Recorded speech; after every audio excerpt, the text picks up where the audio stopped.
Hello warriors. याच्यापूर्वी अर्थशास्त्राचं जे एक lecture मी घेतलं होतं त्याच्यामध्ये मी एक प्रश्न विचारला होता तुम्हाला. काही क्वेश्चन्स मी तुम्हाला दाखवले होते आणि सांगितलं होतं की असे काही प्रश्न असतात इकॉनॉमिक्समध्ये ज्यांची उत्तरं जरी आपल्याला माहिती नसतील तरी सुद्धा आपण उत्तरापर्यंत पोहोचू शकतो. किंवा इकॉनॉमिक्सचे जे 15 प्रश्न येणार आहेत त्याच्यामध्ये काही प्रश्न आपल्याला असे सापडतात ज्या प्रश्नांची उत्तरं देण्यासाठी आपल्याला स्पेसिफिक अभ्यासाची गरज नसते. फक्त तुमचं लॉजिक किंवा तुम्ही आत्तापर्यंत जो काही अभ्यास केलेला आहे आणि प्रेझेन्स ऑफ माइंड हा इम्पॉर्टंट असतो. आणि त्यावेळेला बऱ्याच स्टुडंटनी सांगितलं होतं की मॅम असे क्वेश्चन्स घेऊन या. सो आजच्या लेक्चरमध्ये आपण ते प्रश्न पाहणार आहोत जे प्रश्न ॲक्च्युली एक्झाममध्ये तुम्हाला कन्फ्यूज करतात, एक्झाममध्ये तुम्हाला भीती दाखवतात, ज्या प्रश्नांमुळे पुढच्या प्रश्नांच्या बाबतीत तुमचा कॉन्फिडन्स जातो. उत्तरं माहीत नसतील पण आपल्याला उत्तरापर्यंत पोहोचणं हे सोपं जाऊ शकतं. असे कुठले प्रश्न आहेत आणि ते कसे वाचायचे. पण हे प्रश्न शेअर करण्यापूर्वी एक महत्त्वाची गोष्ट की तुमच्यापैकी जर कोणाला असं वाटलं हे प्रश्न पाहिल्यानंतर की मॅम हे सगळं इथे सुचतं, तिथे नाही सुचत, तर कृपया लेक्चर पाहू नका. पण एक गोष्ट लक्षात ठेवा की जर हे आत्ता इथे समजलं आणि याची प्रॅक्टिस तुम्ही आत्ता केली तर ते तिथे सुद्धा 60 मिनिटांमध्ये आपोआप सुचतं. आणि ज्या लोकांना हे तिथे सुचतं त्याच लोकांचा रिझल्ट येतो. कारण हे हातातले मार्क्स असतात, यांच्यासाठी तुम्हाला स्पेसिफिक अभ्यासाची गरज नसते. सो तुमच्यासोबत मी काही क्वेश्चन्स शेअर करते कंबाईंड ग्रुप बी आणि ग्रुप सीचे. मी फक्त सॅम्पल क्वेश्चन्स घेतलेले आहेत, काही क्वेश्चन्स आहेत फक्त. पण असे खूप क्वेश्चन्स तुम्हाला फक्त इकॉनॉमिक्समध्ये नाही, सायन्समध्ये सुद्धा सापडतील की ज्या प्रश्नांचं मला एक्झॅक्टली जरी उत्तर माहिती नसेल तरी सुद्धा मला उत्तरापर्यंत पोहोचता येतं. ठीक आहे. हा पहिला प्रश्न आहे जो कंबाईंड ग्रुप बी आणि सी 2023ला विचारण्यात आलेला. विशेष प्रदेश विकास कार्यक्रम कशासाठी तयार करण्यात आला. जेव्हा हा प्रश्न आला त्यावेळची सिच्युएशन अशी होती, ही जी एक्झाम आहे याची मेन्स पण मी दिलेली आहे. तर त्यावेळेला जी मी बॅच घेतलेली त्यावेळेला मला आठवतं की हा पेपर झाल्यानंतर मुलं म्हटली की मॅम हे कुठून विचारलं ते समजलं नाही. एक्झाम हॉलमध्ये बसल्यानंतर प्रश्न कुठून आलाय या गोष्टीचा विचार करायचा नसतो. एक्झाम हॉलमध्ये बसल्यानंतर मला त्या प्रश्नाच्या उत्तरापर्यंत पोहोचायचंय आणि ते मी कसं पोहोचू शकतो, फक्त याच गोष्टीचा विचार करायचा असतो. ठीक आहे. सो हा जो प्रश्न आहे आता इथे त्यांनी स्पेसिफिकली म्हटलंय विशेष प्रदेश विकास कार्यक्रम, स्पेशल एरिया डेव्हलपमेंट प्रोग्राम. म्हणजे हे विशिष्ट प्रदेशासाठी आहे इतकं आपल्याला कळणं अपेक्षित आहे. ऑप्शन्स जर तुम्ही पाहिले, दारिद्र्य निर्मूलन आणि रोजगार वाढ. आता जेव्हा आपण दारिद्र्य निर्मूलन आणि रोजगार वाढ म्हणतो हे एक सर्वसमावेशक उद्दिष्ट आहे. हे विशिष्ट प्रदेशासाठी ऑब्व्हियसली विशिष्ट प्रदेशाच्या विकासासाठीचं उद्दिष्ट नाहीये. कारण जेवढं तुम्ही इकॉनॉमिक्स अभ्यासले, पंचवार्षिक योजना अभ्यासल्यात, इकॉनॉमिक्स मधला सार्वजनिक वित्त टॉपिक अभ्यासलाय, सरकारची धोरणं अभ्यासलीत, इथे सगळ्यामध्ये आपल्याला दारिद्र्य निर्मूलन, रोजगार वृद्धी या गोष्टी पाहायला मिळतात. त्याच्यामुळे हा मुद्दा तिथे येणार नाही. मग अ वाला ऑप्शन जर तुम्ही काढला, एक ऑप्शन तुमचा गेला, फक्त अ तर तुमचं उत्तर येणार नाही. डोंगराळ आणि आदिवासी भागाचा विकास. आता जेव्हा आपण स्पेशल एरिया म्हणतोय तर डोंगराळ आणि आदिवासी विभागासाठी हा कार्यक्रम असू शकतो ऍटलिस्ट. बरोबर आहे. कारण तो एक स्पेसिफिक विभाग झाला, तो एक स्पेशल विभाग झाला ज्याची डेव्हलपमेंट करायची आहे. हे लॉजिक तुमचं लागू शकतं. दुष्काळग्रस्त भागाचा विकास. दुष्काळग्रस्त भाग पण असा असू शकतो ना. आता इथे तर डोंगराळ आणि आदिवासी दिलाय, बऱ्याचदा डोंगराळ भाग जो आहे तो दुष्काळग्रस्त पण असू शकतो. म्हणजे हा पण एक स्पेशल एरिया असू शकतो. इथे म्हटलंय ग्रामीण भागात औद्योगिकीकरण. जेव्हा मी ग्रामीण भागात औद्योगिकीकरण असं म्हणेन, याचा अर्थ संपूर्ण ग्रामीण भाग म्हणजे पूर्ण भारतामध्ये जी गावं आहेत. आणि इथे औद्योगिकीकरण हा एक शब्द वापरलेला आहे. याच्यावरून मी याला एलिमिनेट करू शकेन. सो माझ्या उत्तरामध्ये मला ब आणि क हे दिसायला पाहिजे, पण तसा ऑप्शन आहे का हे मी पहिल्यांदा चेक करायला पाहिजे. इकडे जर आपण पाहिलं तर ड जिथे आला तो गेला, इथे फक्त ड आला, तुमचं उत्तर आलं पर्याय क्रमांक 3. आता एक गोष्ट लक्षात घ्या, इथे मी हे तुम्हाला एक्सप्लेन करतेय म्हणून कदाचित तुम्हाला वाटेल की हा विचार करणं किंवा इथे हे सगळं किंवा तुम्ही पेपर पाहिल्यानंतर पाहताय. पण ज्या विद्यार्थ्यांनी क्वेश्चन पेपर सोडवताना या अप्रोचनी सोडवलेले आहेत, टेस्ट सिरीज सोडवताना, आता तुम्ही खूप सगळ्या टेस्ट सिरीज देत असाल, प्रॅक्टिस करत असाल, जर त्यावेळेला तुम्ही या पद्धतीने प्रॅक्टिस केली तर हे लॉजिक तुमचं डेव्हलप होतं, हे स्किल तुमचं डेव्हलप होतं. आणि जेव्हा एक्झाममध्ये असे क्वेश्चन्स येतात ना, असं फक्त विशेष प्रदेश विकास कार्यक्रम मी वाचलेलाच नाहीये, माझ्या इम्पॉर्टंट टॉपिकच्या लिस्टमध्ये नव्हताच, कुठून आला मला माहिती नाही, हे सगळे प्रश्न तुमच्या डोक्यात येत नाहीत. तुम्ही डायरेक्ट प्रश्न काळजीपूर्वक वाचून मला उत्तरापर्यंत पोहोचता येतंय का या अप्रोचनीच त्या क्वेश्चनकडे पाहतात. आणि दुसरा मुद्दा हा आहे की असा क्वेश्चन एखादा आला जो तुम्हाला हार्ड वाटतोय, आणि जर तुम्ही तो म्हणजे अटेम्प्ट करणार नसाल, होतं काय की ज्यावेळेला असा अवघड प्रश्न येतो किंवा हा अवघड कॅटेगरीतला नाहीये, पण स्पेसिफिक मी जे नेहमी वाचलेले त्याच्यापेक्षा वेगळा वाटतोय. ज्यावेळेला असे प्रश्न येतात, तर हे प्रश्न तुम्हाला घाबरवतात. हे प्रश्न तुम्हाला सांगतात, की इकॉनॉमिक्सचे क्वेश्चन्स अवघड आलेत. काहीतरी आउट ऑफ द बॉक्स विचारलंय. आणि जेव्हा हा थॉट तुम्हाला हिट होतो, पुढचे 4 ईझी क्वेश्चन्स सुद्धा तुम्हाला अवघड तरी वाटायला लागतात किंवा त्या प्रश्नांची उत्तरं देताना तुम्ही थोडेसे गोंधळता. त्यामुळे असे प्रश्न तुमचा कॉन्फिडन्स बूस्ट करण्यासाठी तुम्हाला यूज करायचे आहेत. द नेक्स्ट क्वेश्चन जर आपण पाहिला ग्रुप बी 2024चा आहे. आधी लक्षात घ्या की मी काही सॅम्पल क्वेश्चन्स म्हणून घेतलेले, तसे खूप सगळे क्वेश्चन्स तुम्हाला क्वेश्चन पेपरमध्ये पाहायला मिळतील. म्हणजे इकॉनॉमिक्समध्ये 1-2 क्वेश्चन्स तर 100% असतात. सायन्समध्ये 2 किंवा 3 प्रश्न असे येतात, जे फक्त प्रश्न काळजीपूर्वक वाचून तुम्ही उत्तरापर्यंत पोहोचू शकता. आता इथे जर पाहिलं, खालीलपैकी कोणते विधान औद्योगिक कामगारांसाठीच्या ग्राहक किंमत निर्देशांकाबद्दल खरे आहे? मी ॲटलिस्ट औद्योगिक कामगारांसाठीचा ग्राहक किंमत निर्देशांक अभ्यासलेला आहे. Consumer price index for industrial workers, CPI-IW. He concept तुम्ही अभ्यासलेलीच असायला पाहिजे जर तुम्ही इकॉनॉमिक्स करताय, कारण इकॉनॉमिक्सच्या इम्पॉर्टंट टॉपिकमध्ये हा टॉपिक येतो. ठीक आहे. मग आता त्यांनी काय विचारले की काय खरे आहे? ठीक आहे, म्हणजे बरोबर काय असेल? आता विधानं वाचताना पहा. आता ज्यावेळेला लांबलचक क्वेश्चन पाहायला जातो तेव्हा पण मुलं गडबडतात. मग एलिमिनेशन मेथड इथे तुम्हाला सगळ्यात जास्त उपयुक्त ठरते. ज्या स्टुडंट्सना माहिती नाही एलिमिनेशन मेथड काय असतं, जर तुम्हाला एलिमिनेशन मेथडचा व्हिडिओ पाहिजे असेल तर कमेंट करा. मी एक सेपरेट व्हिडिओ घेऊन येईन, जिथे आपण क्वेश्चन्स पाहू आणि त्या क्वेश्चनमधून आन्सर एलिमिनेशन मेथडनी कसं आपण काढू शकतो. कमेंटमध्ये फक्त एलिमिनेशन मेथड असं लिहा, कारण मला लास्ट टाइम एका स्टुडंटनी विचारलं होतं की मॅम एलिमिनेशन मेथडसाठी खूप सगळे कोर्सेस अवेलेबल आहेत, मग ही मेथड नेमकी काय आणि कोर्सेस घेणं गरजेचं आहे का? तर मला असं वाटतं की कुठलाही पेड कोर्स घेण्यापेक्षा जर तुम्हाला एलिमिनेशन मेथड खरंच समजून घ्यायची असेल, कुठल्या प्रश्नांच्या बाबतीत कशी वापरू शकतो आपण, हा जर डाऊट असेल कमेंट करा. मी डेफिनेटली त्याच्यावरचं एक व्यवस्थित सविस्तरपणे लेक्चर घेऊन येईन. ठीक आहे. मग आता इथे 4 विधानं जर दिलेत, आता पहा. पहिलं विधान म्हणतं हे भारतातील सर्व कामगारांना लागू होते, मग त्यांचे कार्यक्षेत्र कोणतेही असो. ज्यावेळेला एक्स्ट्रीम लेवलचे सेंटेन्सेस येतात ना, मग ते अगदी थोडक्यातसाठी असू देत किंवा अगदी जास्तीसाठी असू देत, त्यावेळेला खूप काळजीपूर्वक उत्तर द्यायचं, कारण जनरली ती स्टेटमेंट जी असतात ती चुकीची असतात. जनरली असं नाही म्हणत मी 100%, कारण काही वेळेला असं असू शकतं की एखादी गोष्ट संपूर्ण भारतीयातल्या लोकांसाठी लागू आहे. पण आपण औद्योगिक कामगारांसाठीचा ग्राहक किंमत निर्देशांक पाहतोय. मग ते कोणत्याही क्षेत्रातील कामगारांसाठी लागू कसा असेल? ऑब्व्हियसली नसेल ना. हे कळलं पाहिजे. हे केव्हा कळतं? जेव्हा मी प्रश्नपत्रिका सोडवताना या गोष्टींचा विचार करत असेल. तेव्हा मला त्या 60 मिनिटांमध्ये पण हे सगळं सुचतं. तिथे माझं कन्फ्युजन होत नाही. तिथे मी शांत डोक्यानेच पेपर सोडवणार. मग पहिलं विधान तर माझं उत्तर होणार नाही, कारण काय खरे आहे विचारलंय. म्हणजे माझा पहिला ऑप्शन गेला, माझा चौथा ऑप्शन गेला. आता मला क आणि ड पैकी बरोबर शोधायचंय. याचाच अर्थ काय झाला? ब हे विधान बरोबर नाहीये.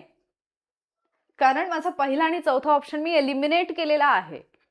तरीही ब विधान जर आपण पाहिलं तर इथे काय, केवळ किमान वेतन निश्चित करण्यासाठी हे वापरलं जातं. म्हणजे जो काही ग्राहक किंमत निर्देशांक आहे औद्योगिक कामगारांसाठीचा, तो फक्त वेतन निश्चितीसाठी वापरला जातो. असं असेल का की फक्त किती पगार द्यायचा आहे याच्यासाठी एवढा मोठा निर्देशांक काढला जाईल? ऑब्व्हियसली हे सेंटेन्स चुकीचं आहे. तिसरं आहे, हे वस्तू आणि सेवांच्या एका निश्चित बास्केटवर आधारित आहे. येस, हे एका वस्तू आणि सेवांच्या निश्चित बास्केटवरती आधारित आहे. पण पुढे लिहिलंय, जे कधीही बदलत नाही. असं तर नाही ना की बदलच होत नाही. आपल्याला माहिती आहे की आधी त्याच्यामध्ये असणाऱ्या वस्तूंचा, सेवांचा जो काही नंबर होता आणि आत्ताचा जो आहे औद्योगिक ग्राहक किंमत निर्देशांक, त्याच्यामध्ये बदल झाला. बरोबर आहे. औद्योगिक कामगारांसाठीचा ग्राहक किंमत निर्देशांक. त्या वस्तूंमध्ये, सेवांमध्ये नंबर ऑफ जो काही असेल वस्तूंचा किंवा सेवांचा, याच्यामध्ये बदल होतोय. हे कधीच बदलत नाही असं जर मी जे म्हटलं की एक्स्ट्रीम लेवलचं जर सेंटेन्स असेल, ते जनरली ते स्टेटमेंट चुकीचं असतं. सो क जे विधान आहे हे ऑब्व्हियसली चुकीचं असेल. आता ड विधानमध्ये काय? औद्योगिक कामगारांना वाजवी वेतन मिळून त्यांचे जीवनमान चांगले राखण्यास हे मदत करते. अर्थात जेव्हा आपण इकॉनॉमिक्समधली कुठली कन्सेप्ट अभ्यासतोय, आर्थिक समावेशन सर्वसामान्य जनतेचं कल्याण, कामगारांसाठी असेल तर त्यांचं कल्याण, या सगळ्या गोष्टी ज्या आहेत ही उद्दिष्ट त्याची असतातच. त्याच्यामुळे ड विधान हे चुकीचं बरोबर असेल. पर्याय क्रमांक 3 हे माझा आन्सर येईल. आता हे एक्सप्लेन करते म्हणून वेळ लागतोय, पण ज्यावेळेला तुम्ही प्रॅक्टिस करता तर तुम्हाला हे लॉजिक डेव्हलप होतं. तुम्ही एक्झाम हॉलमध्ये त्या पद्धतीने बरोबर उत्तरं देऊ शकता. पुढचा प्रश्न आहे ग्रुप बी प्री 2025 ला आलेला. या प्रश्नाबद्दल मी बोलले होते जेव्हा मी तुम्हाला इकॉनॉमिक्सचे इम्पॉर्टंट टॉपिक सांगितले होते. भारतीय रहिवाशांसाठी खालीपैकी कोणते परवानगी असलेले विदेशी चलन व्यवहार इलेक्ट्रॉनिक पद्धतीने पार पाडण्यासाठीचे अधिकृत व्यासपीठ नाही? कुठलं व्यासपीठ अधिकृत नाहीये असं विचारलंय. जेव्हा हा प्रश्न आला होता मला आठवतं, एक्झाम हॉलमधून बाहेर आल्यानंतर स्टुडंटची रिॲक्शन अशी होती की हे काहीतरी वेगळं विचारलंय, आयोगाने आत्तापर्यंत स्टॉक मार्केट वगैरे विचारलं नाही, हे काय विचारलंय, मग हा कठीण गेला प्रश्न. पण हा प्रश्न कठीण का नव्हता? कारण या प्रश्नामध्ये उत्तर आहे. इथे दिले एक मान्यताप्राप्त स्टॉक एक्सचेंज, ऑलरेडी रेकग्नाइज्ड आहे, मान्यता प्राप्त आहे. मग ते अधिकृत नसणार आहे का? जर त्याला परवानगी आहे, ते मान्यता प्राप्त आहे, म्हणजे ते अधिकृतच असणार आहे ना. सो पहिला ऑप्शन माझा गेला. आरबीआय द्वारे अधिकृत व्यासपीठ, त्यांनी काय विचारले? अधिकृत नाहीये विचारले. आरबीआय द्वारे जे अधिकृत असेल, आपली मध्यवर्ती बँक आहे, जर आरबीआयने त्याला अधिकृत केलेलं आहे, ऑथराइज्ड बाय आरबीआय जर असेल तर ते ऑब्विसली अधिकृत आहे, म्हणजे हेही येणार नाही. चौथा ऑप्शन पहा, परकीय चलनात व्यवहार करण्यासाठी भारतीय रिझर्व्ह बँकेने प्राधिकृत केलेली बँक, आरबीआयने प्राधिकृत केलेली बँक आहे, म्हणजे ते अधिकृत व्यासपीठ असणार आहे ऑब्विसली, म्हणजे हेही येणार नाही. मग उरतंय काय? फक्त फॉरेक्स ट्रेडिंग सेवा देणारे कोणतेही ऑनलाईन व्यासपीठ. इतका कॉमन आहे. आयोगाने प्रश्नामध्येच उत्तर दिले, कारण जेव्हा एखादा पेपर सेटर पेपर तयार करतोय, प्रश्न तयार करतोय, त्याला प्रश्न माहिती आहे, बरोबर उत्तर माहिती आहे, पण बाकीचे 3 ऑप्शन्स जे आहेत ते तयार करण्यासाठी त्याला डोकं लावावं लागतं ना, थोडा विचार करावा लागतो. मग तुम्ही जेव्हा अभ्यास करताय तेव्हा तुमचा अभ्यास या दर्जाचा असला पाहिजे की जर मला या टॉपिकवरती प्रश्न सेट करायचा असता तर मी तो कसा सेट केला असता. मी एक ऑप्शन हा टाकला, ठीक आहे, करेक्ट आन्सरचा, बाकीचे 3 ऑप्शन मी कुठून आणले असते? हा तुमच्या बुद्धीचा कस लागतो तिथे. आणि मग जेव्हा तुम्ही त्या अँगलनी पाहतात त्यावेळेला तुम्हाला या सगळ्या गोष्टी एक्झाम हॉलमध्ये पण इझी वाटायला लागतात. आणि म्हणून मी मागे एक उपक्रम घेतला होता जिथे मी एक वॉरियर टीम तयार केलेली, जिथे स्टुडंट जे आहेत डेली बेसिसवरती सब्जेक्ट वाईज क्वेश्चन्स सेंड करायचे. आणि याचा फायदा त्यांना असा झाला की प्रश्न कसा तयार केला जाऊ शकतो, प्रश्न कसा विचारला जाऊ शकतो, हे लॉजिक त्यांचं डेव्हलप झालं, हे स्किल त्यांचं डेव्हलप झालं आणि ते क्वालिफाय पण झालं. ठीक आहे. आता पहा, भारतीय राष्ट्रीय कृषी सहकारी विपणन संस्थेचे मुख्य उद्दिष्ट कोणते आहे? आता कुठली संस्था विचारली? राष्ट्रीय कृषी सहकारी विपणन संस्था, नाफेड बद्दल विचारलेलं आहे. ठीक आहे. आता नावातच ही एक विपणन संस्था आहे, मग हिचं कार्य काय असायला पाहिजे? ऑप्शन्स काय दिलेत पहा. कर्ज वाटप करणे, ग्रामीण औद्योगिकीकरणाला चालना देणे, कृषी मालाचे सहकारी तत्वांवर विपणन करण्यास प्रोत्साहन देणे, स्वस्त दरात कृषी उत्पादन विकणे. एक गोष्ट कळली पाहिजे, ही कृषी विपणन संस्था आहे, शेतकऱ्यांसाठी असणारी संस्था आहे, शेतकऱ्यांसाठी असणारी संस्था आहे. मग ही शेतकऱ्यांचा माल स्वस्तामध्ये विकेल का? म्हणजे शेतीच्या मालाला कमी दर देईल का ही संस्था? ऑब्विसली नाही. ड वाला ऑप्शन तुमचा एलिमिनेट झाला. ठीक आहे. आता पहा, कर्जाचं वाटप करतीये का नाफेड? बेसिक तर माहिती असेल नाफेड बद्दल, त्याच्यामुळे अ वाला ऑप्शन जो आहे, अ तर एकाच ठिकाणी तोही गेला तुमचा. त्याच्यानंतर ग्रामीण औद्योगिकीकरणाला चालना आहे काय? कृषी. ग्रामीण औद्योगिकीकरण जर वाढलं तर कृषी कमीच होणार आहे ना. म्हणजे जिथे शेती केली जाते तिथे फॅक्टरीज टाकल्या, मग नाफेडचं काय काम आहे? औद्योगिकीकरणाला चालना हे त्याचं उद्दिष्ट असू शकतं का? ऑब्विसली नाही. ब वाला ऑप्शन गेला, ब वाला ऑप्शन गेला. उरलं काय? कृषी मालाचं सहकारी तत्वांवर विपणन करण्यास प्रोत्साहन देणं. बाकी जरी मला बाकी कुठेही काही लॉजिक नाही लागलं, मला इतकं तर माहिती आहे ना की हे कृषी मालाच्या सहकारी तत्वावरच्या विपणनासाठी आवश्यक आहे, म्हणजे माझ्या उत्तरामध्ये क असायलाच पाहिजे. मग क एकतर इथे, क इथे, म्हणजे क चे चान्सेस वाढले. पण मग ब या विधानाचा जर विचार केला, ग्रामीण भागातील औद्योगिकीकरणाला चालना देणं हे त्याचं उद्दिष्ट नाहीच आहे, त्याच्यामुळे उत्तर 3 तुमचं येईल. नेक्स्ट क्वेश्चन जर पाहिला आपण, आता हा तर खूप इझीवाला क्वेश्चन होता, हा कदाचित तुम्हाला सगळ्यांना आला पण असेल, पण हा याच्यासाठी मी इथे घेतलाय की बऱ्याचदा ज्यावेळेला जोड्या लावायचे प्रश्न येतात ना, आपण नको त्या गोंधळामध्ये गुंतून पडतो, की हे असेल का, ते असेल का, कारण त्या 60 मिनिटांमध्ये असं होतं, जे नॅचरल आहे. पण ज्यावेळेला जोड्या लावांचा प्रश्न येतो, स्पेसिफिकली इकॉनॉमिक्समध्ये, तर उत्तरापर्यंत पोहोचणं हे इझी जातं. कसं? आता इथे जे 4 ऑप्शन दिलेत, बँकिंग नियंत्रण कायदा. बँकिंग नियंत्रण कायदा 12 असेल का? नाही. बँकांचं राष्ट्रीयकरण 12 असेल का? नाही. 31 मार्च 2025 रोजी भारतातील सार्वजनिक क्षेत्रातील बँका, म्हणजे त्यांना विचारायचे किती आहेत? म्हणजे याला जोडी लागू शकते 12. शाखा विस्तार 12 असेल का? नाही. मग मला ऍटलिस्ट सी ला 2 असणारी जोडी पाहिजे आहे. सी ला 2 असणारी जोडी एकाच ठिकाणी आहे, म्हणजे माझं उत्तर आलं पर्याय क्रमांक 3. आता क्रॉस चेक करायचं. बँकिंग नियंत्रण कायदा 1 ला 3 दिलंय. बँकिंग नियंत्रण कायदा काय आहे? मध्यवर्ती बँकेचे नियमनाचे अधिकार. बँकिंग नियमन कायदा कशासाठी आहे? बँकांचं जे नियमन आहे ते करण्यासाठी. हे अधिकार कोणाकडे आहेत? मध्यवर्ती बँकेकडे आहेत. म्हणजे नियमनाचे अधिकार, नियंत्रण कायदा. बँकांचे राष्ट्रीयकरण, कशासाठी बँकांचं राष्ट्रीयकरण केलं जाईल? अर्थातच याच्या पाठीमागे काही सामाजिक उद्देश असेल. आणि शाखा विस्तार कशासाठी असतो? अर्थातच ठेवींचं अधिक संकलन करण्यासाठी. पर्याय क्रमांक 3 येईल या प्रश्नाचं बरोबर उत्तर. जे इतकं, आणि ते तुम्ही खूप क्विकली, म्हणजे काही सेकंड्समध्ये आन्सरपर्यंत पोहोचू शकता. फक्त प्रॅक्टिस करावी लागेल तुम्हाला ज्यावेळेला तुम्ही टेस्ट पेपर्स वगैरे सोडवताय किंवा आयोगाचे पेपर्स सोडवताय.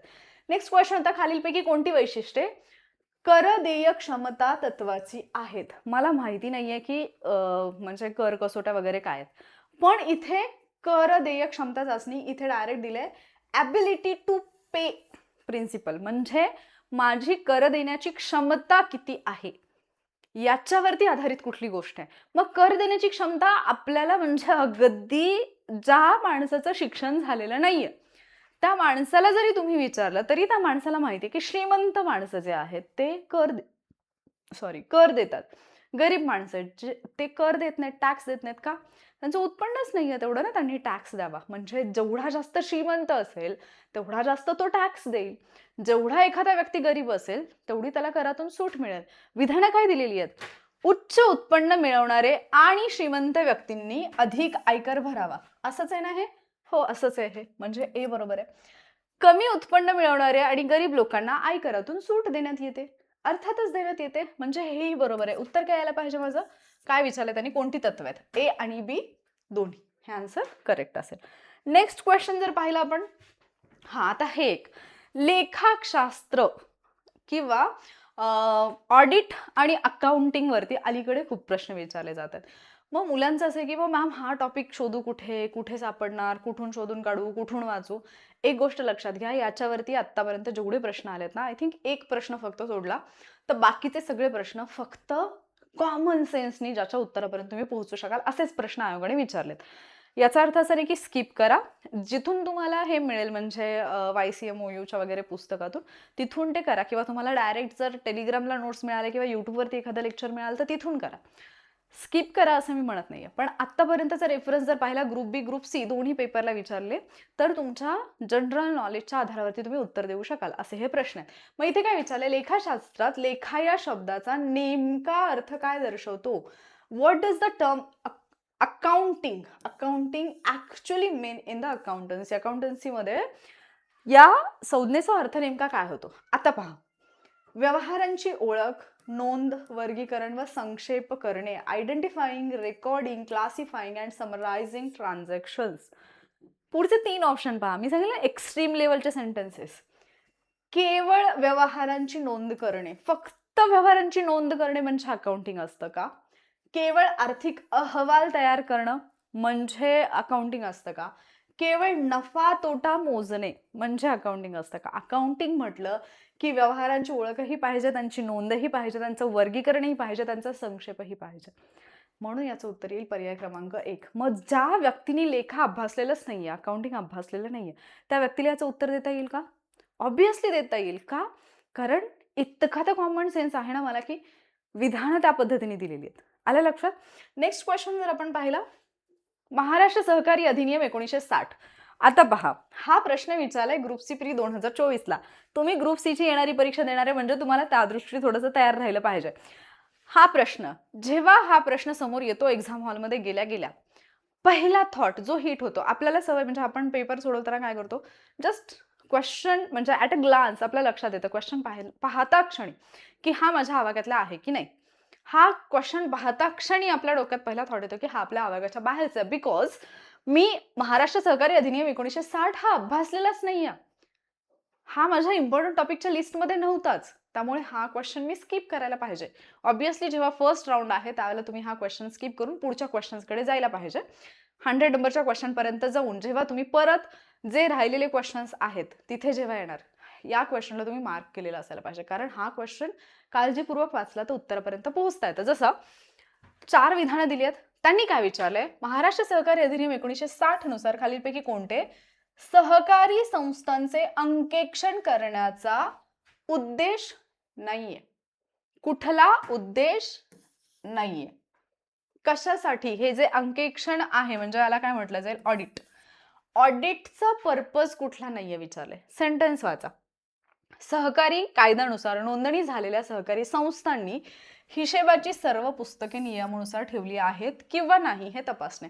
अर्थात हा तर उद्देश असेल का की म्हणजे त्यांची जी पुस्तकं आहेत ती त्यांनी नियमानुसार ठेवलीत की नाही. मग ऑडिटमध्ये केलं काय जातं? हेच तर चेक केलं जातं ना तुम्ही रेकॉर्ड ठेवलेत की नाही. मग हा उद्देश असेल की नसेल? हा उद्देश असणार आहे. दुसरं विधान पहा. सहकारी संस्थांचे व्यवस्थापन सहकार कायद्याप्रमाणे आणि सहकाराच्या तत्वानुसार होते की नाही हे तपासणं. ऑडिट करताना हेच तपासलं जातं की जे नियम आहे, जो कायदा आहे त्याच्यानुसार तुम्ही सगळ्या गोष्टी फॉलो करताय की नाही करत आहात. म्हणजे हाही उद्देश असायला पाहिजे. तुम्हाला विचारलं कुठला उद्देश नाहीये. देन सहकारी संस्थेत गैरव्यवहार आढळल्यास संचालकांना जबाबदार धरून आर्थिक दंड करणे. ऑडिट जेव्हा होते कुठल्याही सहकारी संस्थेचं, जेव्हा ऑडिट होते त्या ऑडिटमध्ये जस्ट फाइंड आउट केलं जाते की हे सगळं नियमानुसार आहे का. नसेल तर त्याच्याबद्दलचा एक अहवाल तयार करणं. ऑडिटचा उद्देश हा आहे का की त्यांना दंड करायचा आहे. ऑडिटचा उद्देश काय असायला पाहिजे? हे सगळं नियमानुसार चाललं पाहिजे. बरोबर आहे. त्याचबरोबर सहकारी संस्थांच्या जमा खर्चातील चूक आणि अफरातफरीचे व्यवहार जे आहेत ते शोधायचे आहेत की काही चुकीचा व्यवहार घडतोय का, काही अफरातफरी होतीये का, हे शोधून काढून ते कसं थांबवता येईल याच्यासाठी तर ऑडिटिंग असतं. दंड करणं हा त्याचा उद्देश असतो का? नाही. ते व्यवहार शोधायचे, त्यात चुका कमी झाल्या पाहिजेत, मॅक्झिमम फायदा कसा होईल किंवा मॅक्झिमम नियमानुसार कसं चालता येईल हे इम्पॉर्टंट आहे. सो दंड करणं हा त्याचा उद्देश येणार नाही. म्हणून तुमचं उत्तर यायला पाहिजे फक्त सी. पण गंमत अशी आहे, इथे पहा फक्त सी दिलाय 1 नंबरला. ठीक आहे. आता उत्तरापर्यंत पोहोचताना पहा, हे हिशेबाची पुस्तकं तर मला तपासायची आहेत. म्हणजे माझ्या उत्तरामध्ये ए नकोय. ए नकोय म्हटल्यानंतर मी हा ऑप्शन घालवला, हा ऑप्शन घालवला. माझ्याकडे 2 ऑप्शन उरले. आता बी, सी, डी पैकी मला एक जरी सेंटेन्स माहिती असेल की हा उद्देश आहे, तरी मला उत्तरापर्यंत जाता येतं. जसं सहकारी संस्थांचे व्यवस्थापन सहकार कायद्याप्रमाणे आणि सहकाराच्या तत्वानुसार होते की नाही तपासणे हा उद्देश आहे. हे मला माहिती आहे. मग उद्देश जर असेल तर तो उत्तरात असेल का नाही, म्हणून हाही ऑप्शन गेला. उरलं फक्त पर्याय क्रमांक 1. उत्तर आलं 1. क्लिअर? या टेक्निक या पद्धतीने इथून पुढचे क्वेश्चन सोडवा. त्या अप्रोचनी पहा क्वेश्चन्सकडे. तुम्हाला क्वेश्चन्स इझी वाटतील. अदरवाईज इकॉनॉमिक्स तुम्हाला भीती दाखवत आले आणि भीती दाखवत राहील इथून पुढे पण. त्याच्यानंतर एक गोष्ट लक्षात ठेवा. लोकसंख्या किंवा जनगणना हा टॉपिक अभ्यासताना जर तुम्हाला जन्मदर, मृत्यूदर, स्थलांतर किंवा एकूणच जे काही लोकसंख्येचं संक्रमण आहे याच्याशी संबंधित जर प्रश्न आले तर ते प्रश्न न वाचता स्किप करू नका. कारण त्या प्रश्नांचं उत्तर जे आहे ते तिथेच असतं. एक प्रश्न आय थिंक 2017-18च्या दरम्यान आयोगाने विचारलेला आहे. जिथे आयोगाने विचारलेली लोकसंख्या वाढीशी संदर्भात काहीतरी एक प्रश्न होता. जिथे आयोगाने सगळी माहिती दिलेली की भारत जगाच्या एवढी टक्के लोकसंख्या आहे वगैरे वगैरे सगळं म्हणजे जी इन्फॉर्मेशन जो डेटा आपण पाठ करतो ना तो सगळा तिथे दिलेला क्वेश्चनमध्ये.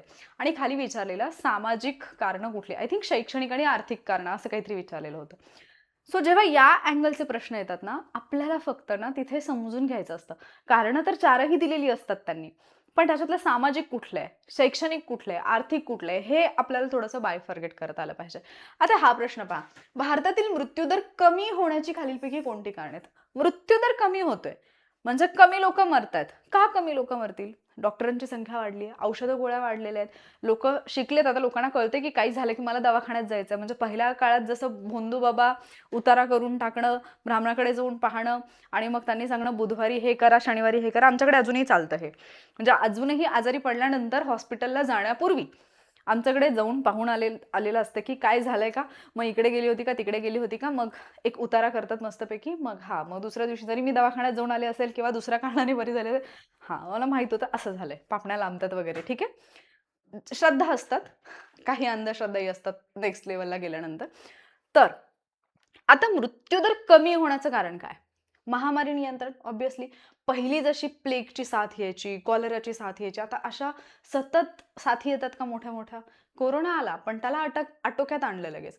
म्हणजे महामारीचं नियंत्रण झालं. हे एक त्याचं कारण असू शकतं का? हो, त्याच्यामुळे तो मृत्यूदर कमी झालाय. म्हणजे पहिला जर एखाद्या रोगाची साथ आली, महामारी जर आली, तर किती हजारो लोकं जी आहेत, त्यांचा जीव जायचा. आता किमान तसं नाहीये. त्याच्यामुळे हे तुमच्या उत्तरामध्ये पाहिजे. मग माझ्या उत्तरामध्ये जर ए पाहिजे असेल, तर ए नसणारा ऑप्शन कुठे आहे? हा. हा मी काढून टाकला. दुसरं काय आहे? मलेरिया आणि क्षयरोगांच्या घटनांमध्ये घट. ऑब्व्हियसली, कारण या रोगांमुळे मृत्यूचं प्रमाण फार जास्त होतं. ते आता कमी झालंय. म्हणजे हेही माझ्या उत्तरात पाहिजे. सो बी उत्तरात पाहिजे. बी नसणारा ऑप्शन मी एलिमिनेट केला. आता सी आणि डी पैकी मला ओळखायचंय. एकत्र कुटुंब पद्धती. एकत्र कुटुंब पद्धती आणि मृत्यूदर कमी होणं. असं कुठे ऐकलंय का, की जिथे मोठी कुटुंब आहे तिथे माणसं मरण्याचा दर कमी आहे? म्हणजे त्याच्या पाठीमागे काही लॉजिक आहे का? चौथं विधान पहा. आता जर, कारण तुम्हाला वरील सर्व असा पर्याय दिलेला नाहीये. 2 ऑप्शन ज्यावेळेला आलेत, आता तुम्हाला या दोन्हीपैकी एक जे मोस्ट ॲक्युरेट आहे ते फाइंड आउट करायचं. चला, आपण तुम्ही असं जरी म्हटलं एकत्र कुटुंबामध्ये खूप सगळी काळजी घेतली जाते त्यामुळे अ, आता हा थोडासा वेगळा विषय, मी हे नाही करत, विषयांतर नाही करत. मला असं नाही वाटत. बऱ्याचदा वेगळे प्रॉब्लेम्स असतात. चलो. शिक्षणाचा विस्तार आणि साक्षरतेतील वाढ. ज्यावेळेला माणूस साक्षर होतोय, माणसाला माहिती आहे की कुठला आजार झाल्यानंतर मी कुठे जायला पाहिजे. म्हणजे पहिल्या काळामध्ये अजूनही खेडेगावामध्ये असं आहे की एखाद्या व्यक्तीला जर कॅन्सर असेल, तर त्या व्यक्तीशी बोलणं सुद्धा टाळलं जातं. हे मी खूप जवळून पाहिलेले प्रकार आहेत. असे प्रकार अजूनही घडतात. पण ज्यावेळेला माणूस शिकतो, साक्षर होतो, त्याला माहिती असते की ठराविक एक त्रास जर मला व्हायला लागला, तर त्याच्यासाठी मी काय उपचार घ्यायला पाहिजेत, काय एक्सरसाइज असू शकते, काय मेडिसिन असू शकतात, कुठल्या डॉक्टरकडे जायला पाहिजे. म्हणजे साक्षरतेत वाढ झाल्यामुळे, शिक्षणाचा विस्तार झाल्यामुळे मृत्यूदरामध्ये घट झालेली आहे. म्हणजे ए, बी, डी हे माझं उत्तर यायला पाहिजे. पर्याय क्रमांक 4 हे आहे या प्रश्नाचं बरोबर उत्तर. ठीक आहे. तर असे काही प्रश्न आहेत, जे प्रश्न पेपरमध्ये आल्यानंतर तिथे तुम्हाला त्या प्रश्नांची उत्तरं, जे प्रश्न पाहता क्षणी, जसं तो मी तुम्हाला महाराष्ट्र सहकार अधिनियमचा प्रश्न सांगितला, की तुम्हाला पहिला विचार हा येतो डोक्यात, की हा तर टॉपिक मी अभ्यासलेला नाहीये, याच्या उत्तरापर्यंत मी कसं काय पोहोचू शकेन? पण तोच प्रश्न जर तुम्ही थोडा काळजीपूर्वक वाचला, तर तुम्हाला उत्तरापर्यंत जाता येतं. मग याचा अर्थ असा नाही, की ते प्रश्न मी आत्ता इथे काढून आणले आहेत, उत्तरं दिली आहेत, म्हणून विचार करून मी उत्तरापर्यंत पोहोचू शकते अभ्यास करून. ज्यावेळेला तुम्ही क्वेश्चन पेपर सोडवण्याची प्रॅक्टिस करतात आणि त्याच्याही पुढे जाऊन क्वेश्चन पेपरचं एनालिसिस तुम्हाला करता येतं योग्य पद्धतीने. बरेच, म्हणजे सगळेच ऑलमोस्ट एनालिसिस करतात. पण एनालिसिसची योग्य पद्धत जर तुम्हाला समजली, तर ही जी उत्तरं आहेत ती तुमची तिथे पण 60 मिनिटांमध्ये बरोबर येतात आणि विदिन फ्यू सेकंड्स तुम्ही आन्सरपर्यंत पोहोचू शकता. सो इकॉनॉमिक्स जर तुम्हाला अवघड जात असेल, तर इकॉनॉमिक्स डिकोड नावाने एक कोर्स आपल्या ॲपवरती अवेलेबल आहे, जिथे 2017 ते 2026 मागच्या 10 वर्षांचे ग्रुप बीचे जे PYQ आहे त्याचं ॲनालिसिस इन डिटेल, जिथे आवश्यकता आहे तिथे टॉपिकचं सुद्धा लेक्चर जे आहे ते प्रोव्हाइड केलेलं आहे. ॲपवरती ही बॅच अवेलेबल आहे. ₹299 फी आहे. आय थिंक पुढच्या आठवड्यामध्ये ती 499 होऊन जाईल. सो होऊनच जाईल. सो जर तुम्हाला वाटत असेल की मला इकॉनॉमिक्समध्ये मॅक्झिमम स्कोर करायचा आहे, इकॉनॉमिक्समधल्या संकल्पना मला अवघड जात आहेत, त्या जर तुम्हाला समजून घ्यायच्या असतील, तर ही बॅच तुमच्यासाठी डेफिनेटली हेल्पफुल ठरेल. कारण इथे फक्त PYQ मिळत नाही आहेत तुम्हाला, इयर वाईज PYQ सोबतच तुम्हाला कन्सेप्ट आणि त्याचं सविस्तर एक्सप्लेनेशन मिळतं आहे. PYQमधून कुठले वारंवार प्रश्न विचारले जातात, कुठले इम्पॉर्टंट टॉपिक आहेत ते तुम्हाला समजतात. टर्म्स, कन्सेप्ट, पॉलिसीज असतील किंवा इन्स्टिट्यूशन्स असतील त्याची डिटेल माहिती सुद्धा तुम्हाला जिथे जिथे प्रश्न आले त्या प्रश्नाच्या अनुषंगाने मिळते. त्याचबरोबर MPSC कोणत्या पद्धतीने प्रश्न विचारते तो पॅटर्न तुम्हाला समजतोय आणि सोबतच PYQ मधून पुढे कोणते प्रश्न विचारले जाऊ शकतात हे सुद्धा त्या क्वेश्चन पेपरच्या अनालिसिसमध्ये मी मेन्शन केलेलं आहे. त्यामुळे जर तुम्हाला वाटत असेल की मला इकॉनॉमिक्समध्ये मॅक्झिमम मार्क्स घ्यायचे आहेत, देन हा तुमच्यासाठी एक चान्स आहे जो कदाचित नंतर तुम्हाला मिळणार नाही. एक्झाम झाल्यानंतर तुम्हाला पश्चाताप होईल की यार मी करायला पाहिजे होतं. म्हणजे जे काही 15 प्रश्न आहेत 13-14 प्रश्नांचा रेफरन्स तर एनी हाव मला PYQ मध्ये सापडतोय. सो नंतर पश्चाताप करण्यापेक्षा तुमच्या 1 मंथच्या रिचार्जला जेवढे पैसे लागतात तेवढ्यामध्ये तुम्हाला हा कोर्स मिळतोय. So decision is yours. Validity जवळपास 6 महिन्यांची असेल या कोर्सला. त्यामुळे जर आवश्यकता असेल तर जॉईन करू शकता. आणि याच्यानंतर मी एक लेक्चर घेऊन येईन ज्या लेक्चरमध्ये आपण इकॉनॉमिक्सच्या अभ्यासासाठीच्या 5 टिप्स पाहणार आहोत की त्या वेळी जर तुम्ही इकॉनॉमिक्सचा अभ्यास केलात तर डेफिनेटली इकॉनॉमिक्स तुम्हाला इझी वाटायला लागेल. कारण इकॉनॉमिक्स हा एक असा सब्जेक्ट आहे मी मॅक्झिमम स्टुडंटकडून ऐकले की हा हार्ड वाटतो. सो इकॉनॉमिक्स जर तुम्हाला कठीण वाटत असेल तर तो कसा अभ्यासायचा त्याच्या अभ्यासासाठी 5 टेक्निक्स, 5 गोल्डन रूल्स देईन जे तुम्ही जर फॉलो केले इकॉनॉमिक्समध्ये मॅक्झिमम स्कोर करू शकाल. पण जर तुम्हाला तो व्हिडिओ हवा असेल तर कमेंटमध्ये टिप्स असं लिहा म्हणजे पुढचा जो आहे तोच व्हिडिओ मी घेऊन येईन. ठीक आहे. सो ते लेक्चर तुम्हाला उद्या मिळेल. हे लेक्चर आज होतंय. सो जर हे लेक्चर तुम्हाला हेल्पफुल वाटलं असेल तर व्हिडिओला लाईक आणि शेअर करायला विसरू नका. कारण तुमचे लाईक, शेअर आणि कमेंटच मला या गोष्टीसाठी प्रेरणा देतात की उद्याचा व्हिडिओ मी घेऊन यावा. ठीक आहे. जर हेल्पफुल वाटलं असेल तरच लाईक करा आणि पुढचं लेक्चर पाहण्यासाठी चॅनलला सबस्क्राईब नक्की करा. लवकरच भेटूयात आपण पुढच्या लेक्चरमध्ये. तोपर्यंत स्वतःची काळजी घ्या आणि अभ्यास करा. थँक्यू.